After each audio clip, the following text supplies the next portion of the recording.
होता कौन है तू ये सवाल करने वाला कि श्लोक मेरा क्या लगता है और क्या नहीं, और तू क्या लगता है मेरा?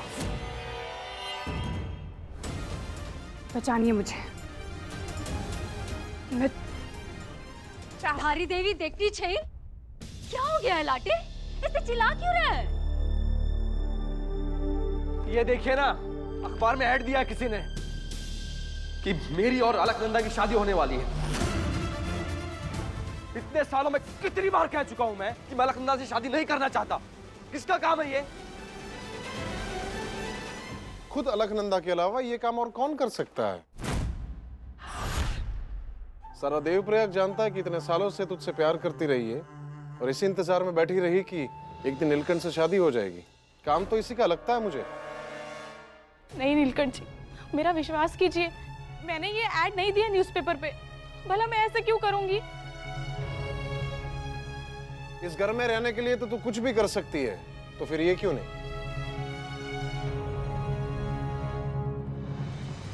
ये तो बड़ी संकट हो गई बुआ। हमारी वजह से अलका माँ को डांट पड़ रही है, और अगर बाबा को सच पता चल गया वो तो बहुत क्रोधित हो जाएंगे। कहा था ना मैंने कि नीलकंठ को तुझ में कोई रुचि नहीं है, छोड़ दे पीछा उसका। मुझे बाबा को सच बताना ही होगा। वहाँ शिमला में तुम्हारी ही माँ ने कहा था कि कभी सच बोलने से डरना नहीं चाहिए। मैं बाबा को बता दूंगा कि मैं बस बाबा और अलका माँ की शादी कराना चाहता हूँ, ताकि फूफा जी बार बार अलका माँ का अपमान ना करें।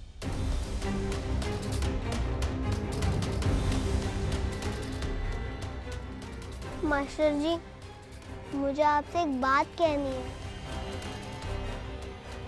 अब नहीं बच्चे, मैं खुद बता देता हूँ उन्हें। दरअसल वो इश्तिहार मैंने ही छुपाया था।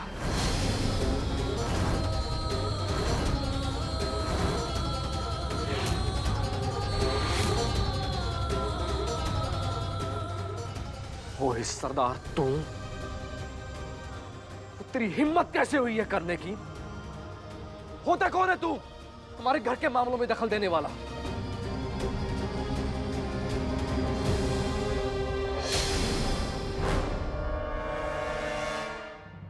इसमें इतना क्रोधित होने की कौन सी बात है नीलकंठ? अब सोचने वाली बात तो यह है कि तुम्हारी और अलकनंदा की शादी की बात तो पूरे गोवा में फैल चुकी है। इससे तो बड़ी बदनामी होगी अगर शादी नहीं हुई तो। इस संकट से निकलने का केवल एक ही उपाय है कि तुम्हारी और अलकनंदा की शादी कर दी जाए। मैं अलकनंदा से शादी नहीं करूंगा। तो इसमें हर्ज ही क्या है? देखो इसकी तरफ, सालों से ये अलकनंदा तुम्हारे इंतजार में कुंवारी बैठी हुई है। तुम्हें इतना प्रेम करने वाली लड़की और कहां मिलेगी नीलकंठ?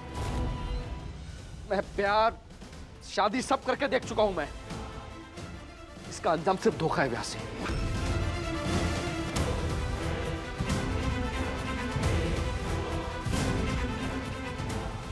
तो क्या इस तरह से एक लड़की के दिल को तोड़ना उचित है? व्यासी व्यासी, क्या सही है क्या गलत है ये मैं नहीं जानता, पर अभी ये शादी मैं नहीं करूंगा।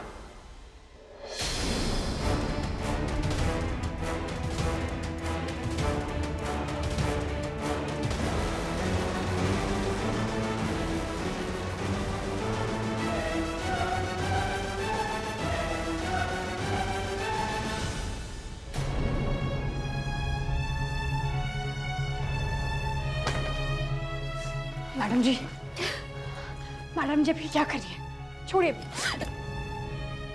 जा रही हूँ यहाँ से, क्योंकि अब अपमान बर्दाश्त नहीं होता मुझसे। ये सच है कि मैं इस परिवार का हिस्सा नहीं हूँ, और मैं ये भी मानती हूँ कि नीलकंठ जी के साथ मेरा कोई रिश्ता नहीं है। लेकिन ये तो सच है ना कि नीलकंठ जी और मैंने माँ बाबा बनकर उस गोद लिए बच्चे को साथ मिलकर बड़ा किया है। श्लोक के माँ बाबा बनकर कब मुझे नीलकंठ जी से प्यार हो गया मुझे पता ही नहीं चला। लेकिन नहीं, अब मुझे यहाँ से जाना होगा। मैं नीलकंठ जी और श्लोक को और दुख नहीं दे सकती। बस भोलेनाथ से यही प्रार्थना है कि मेरे जाने के बाद श्लोक की परवरिश में कभी कोई कमी मत आने देना। श्लोक नील का गोद लिया हुआ बच्चा है। हल्कू और नील की शादी नहीं हुई है। हल्कू नील से प्यार कर बैठी है। ये तो मैंने बिल्कुल एक्सपेक्ट नहीं किया था।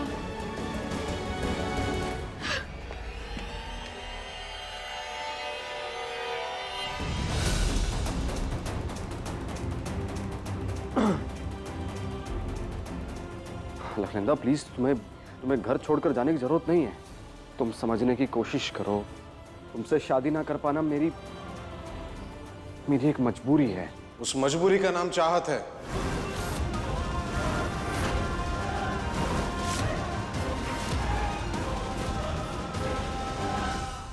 साहब जी, वो तो मर गई है ना।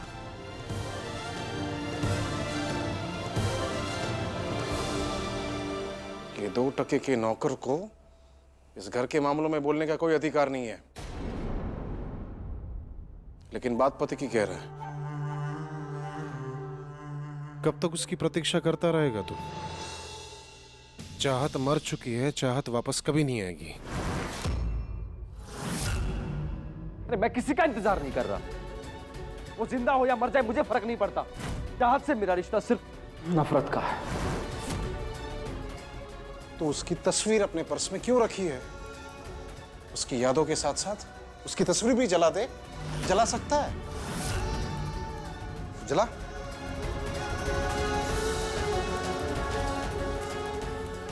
ना जलाने का कोई कारण ही नहीं है।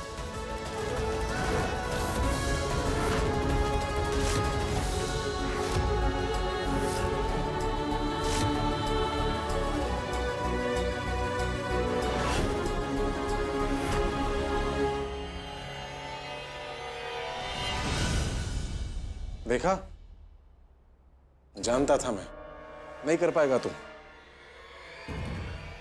उस पराये धर्म वाली धोखेबाज को अब भी प्यार करता है तू। नहीं हो पाएगा तुझसे।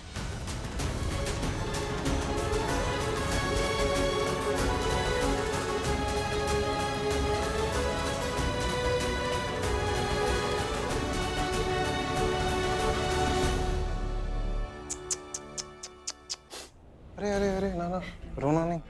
इतने सालों तक नीलकंठ से प्यार करती रही तू, और वो देख, आज भी चाहत के नाम की माला जपता है।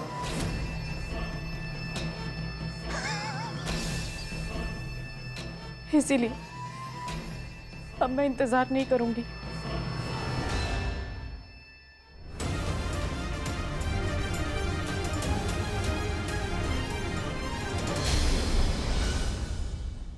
मुझे छोड़ के मत जाएगा माँ। आपके बिना मुझे नींद भी नहीं आएगी। मैं आपके बिना खाना भी नहीं खाऊंगा। और मुझे बाबा की डांट से कौन बचाएगा? अलका माँ, प्लीज मुझे छोड़ के मत जाओ। अलका माँ, मत जाओ। मैं भोलेनाथ से प्रार्थना करूंगा, वो सब ठीक कर देंगे। अलका माँ, मत जाओ ना अलका माँ।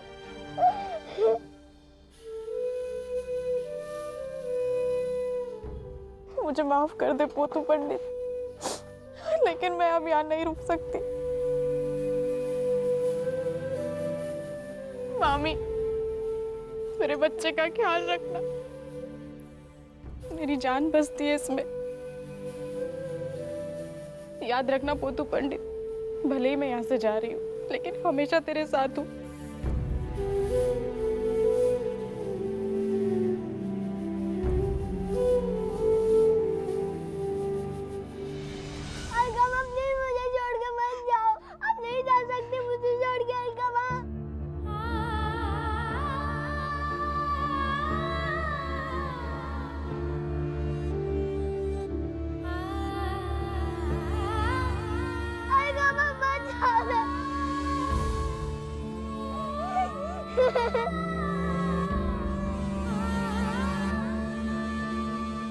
लेकिन श्लोक, ये सब मेरी आइडिया की वजह से हुआ है। श्लोक मेरी वजह से कितना रो रहा है। सॉरी अल्लामी, मुझे माफ कर देना।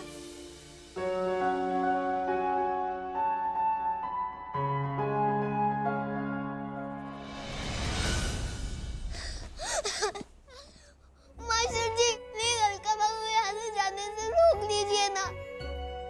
मैं आपकी हर बात मानूंगा। आप जो कहेंगे मैं वो करूंगा। अगर आपको शादी नहीं करनी तो आप मत कीजिए। मैं दिन में 3 बार दूध पीऊंगा।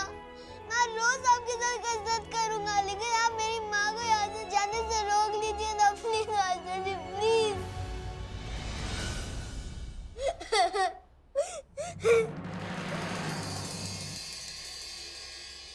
श्लोक, सॉरी यार, जो तुम मांग रहे हो मैं तुम्हें नहीं दे सकता। मैं अलकनंदा को जाने से नहीं रोक सकता। श्लोक, प्लीज समझने की कोशिश करो तुम। Please master ji, please.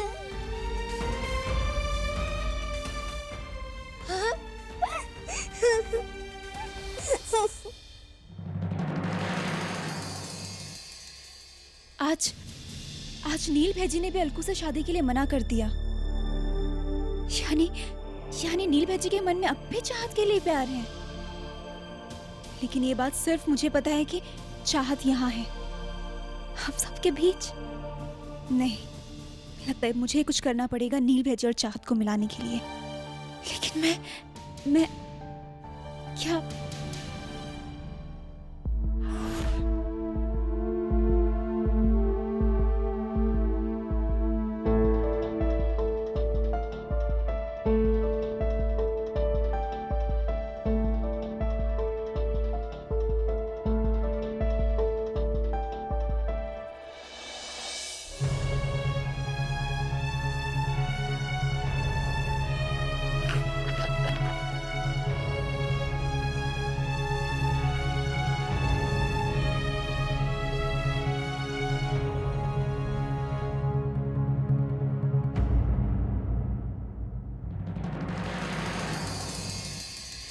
नील भैजी, ये आपके लिए एक चिट्ठी आई है, देखिए। नाम भी नहीं लिखा है इस पे, पता नहीं किसकी है।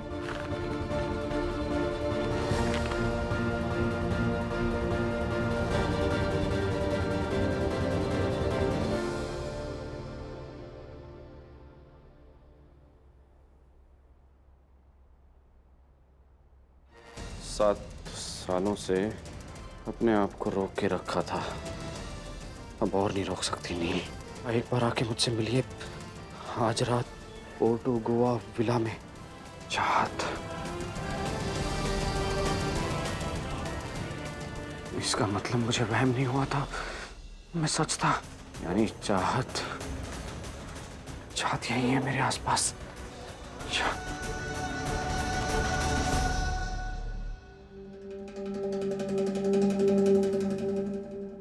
चिट्ठी को चाहत की चिट्ठी समझ के नील भैजी चाहत से मिलने तो चले गए, लेकिन अब अगला प्लान?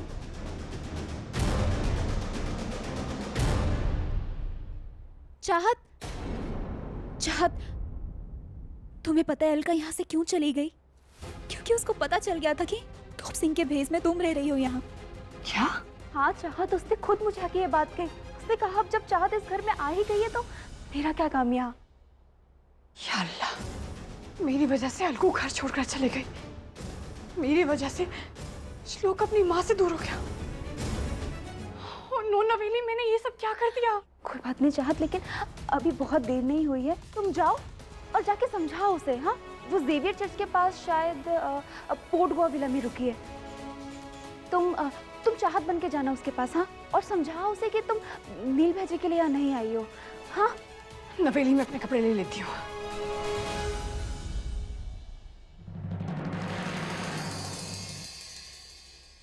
हे भोलेनाथ, मैंने तो अपनी पूरी कोशिश की, लेकिन नील भैजी और चाहत को मिलाना अब आपकी जिम्मेदारी है।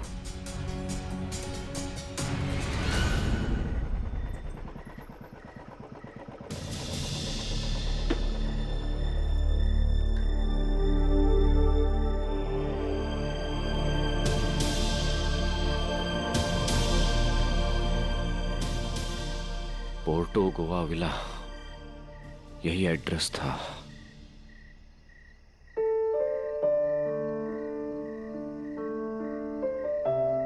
मैं जानता था एक न एक दिन तुम मुझसे मिलने जरूर आओगी चाहत।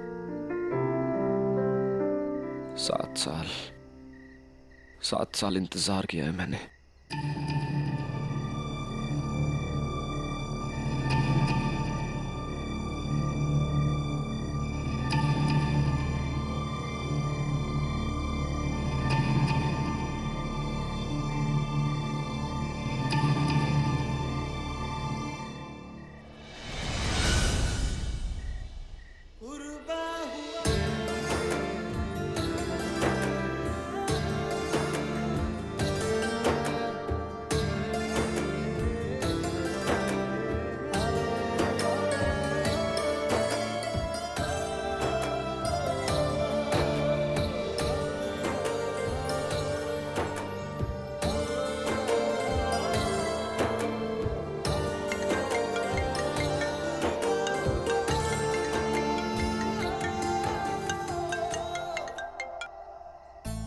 Thank you Fernandes aunty.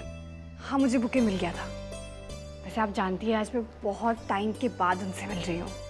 अरे मुझे ऑल द बेस्ट तो कहिए। Thank you. चलिए मैं रखती हूँ।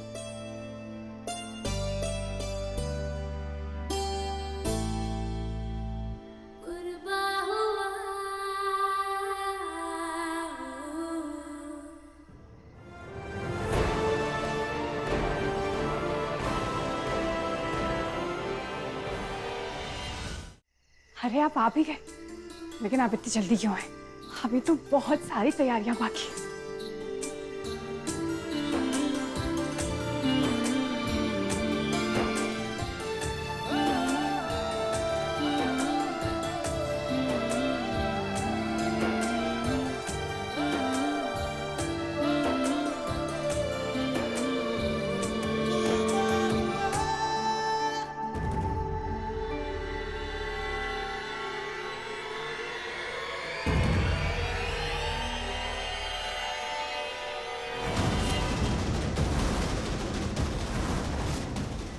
ये आपके लिए।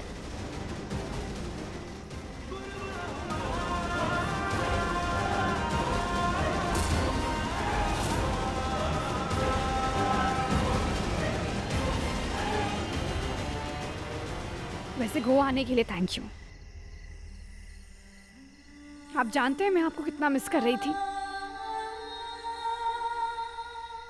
वैसे आप जानते हैं मैं इस दुनिया की सबसे लकी लड़की हूँ जो मुझे आपके जैसे शौहर मिले। अगर आप मेरी जिंदगी में ना आते ना, मैं अपने बीते हुए कल को ना बुला पाती। उस गैर मजहबी आदमी से प्यार करके मैंने अपनी जिंदगी में सबसे बड़ी गलती की थी।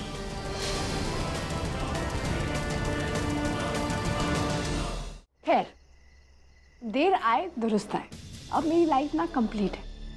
मेरी लाइफ में आप हैं, प्यार है, दीन है और हमारी फूल जैसी नन्ही सी बच्ची। अच्छा, मैंने आपके लिए ना और भी सरप्राइज प्लान किया। चलिए।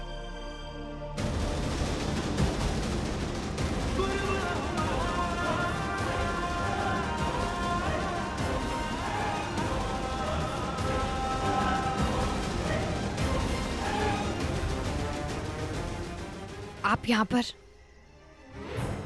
तो इसका मतलब आपने मुझे और साहिल को साथ देख लिया। इसीलिए तो आपको यहाँ पर बुलाया था, ताकि आप मेरी और साहिल की मोहब्बत का मंजर खुद ही देख सकें। आप जानते हैं आज हमारे लिए बहुत खास दिन है। आज हमारी 7th मैरिज एनिवर्सरी है। नील, मैं नहीं चाहती कि आप कुछ गलत समझें। मैं बस ये चाहती हूँ कि वंस एंड फॉर ऑल आपकी सारी गलतफहमियां दूर हो जाए।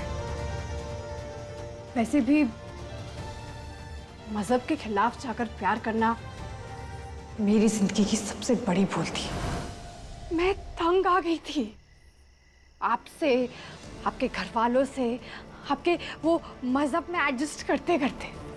ये बात समझनी बहुत ज़रूरी है कि आप लोग बहुत अलग हैं और हम लोग भी बहुत अलग हैं। इसलिए बेहतर यही होगा कि आप अपने मजहब की कोई अच्छी सी लड़की देखिए और उसके साथ सेटल हो जाइए, शादी कर लीजिए उससे।